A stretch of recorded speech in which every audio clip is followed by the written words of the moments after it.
Genesis chapter 4, verse 16, where we wrap up this section of the narrative about Cain.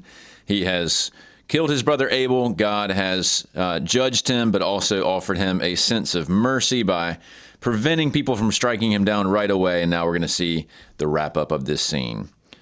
Exelthen de Kain, apa prosoput tu Theou, kai oikesen in gay neid, katenanti Edem.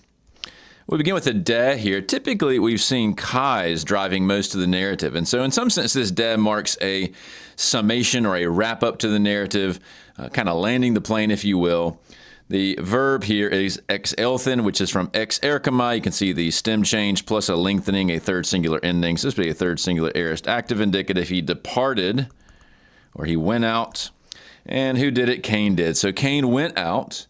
And then we have apa prosoput tu Theou, from the face of God, which was his initial fear that if you send me out from your face, then people will strike me down. But God had promised him a certain protection and put a mark on him and so forth. It's worth pointing out that at least the Masoretic tradition has just the tetragrammaton here as opposed to theos. But we've seen that difference before. Again, not sure if that's because the translator's operating from a different Hebrew text or there's some sort of interference going on. Don't know, but you'll see the all caps Lord in your English Bible from the Hebrew. And then the next scene, kai oikesen here. This is from oikeo, and you can tell there's an oikos underneath the hood there. But there is a lengthening plus a subscription or a subscript of the iota here.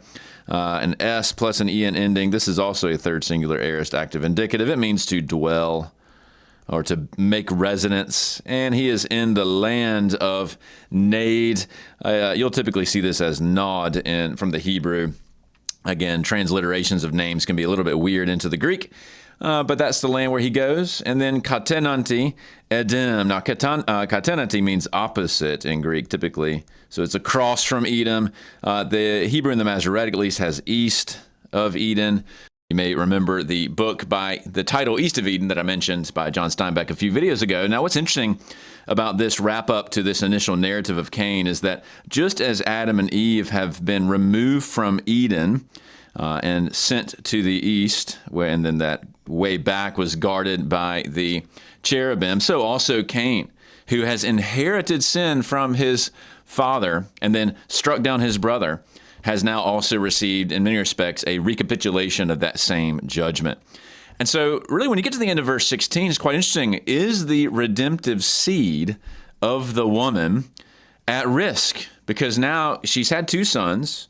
One is dead. The other is a murderer and is now pushed out by God again. And so the question that we get to here is what's going to happen? What's going to happen to the promise of God all the way back to Genesis 3:15? Is it at risk? We're going to skip over the next several verses dealing with the offspring of Cain and his wives. We're going to jump towards the end where we do see a glimmer of hope come back into the picture for Adam and Eve and a new son. But you're going to have to wait for that in the next video, so stay tuned.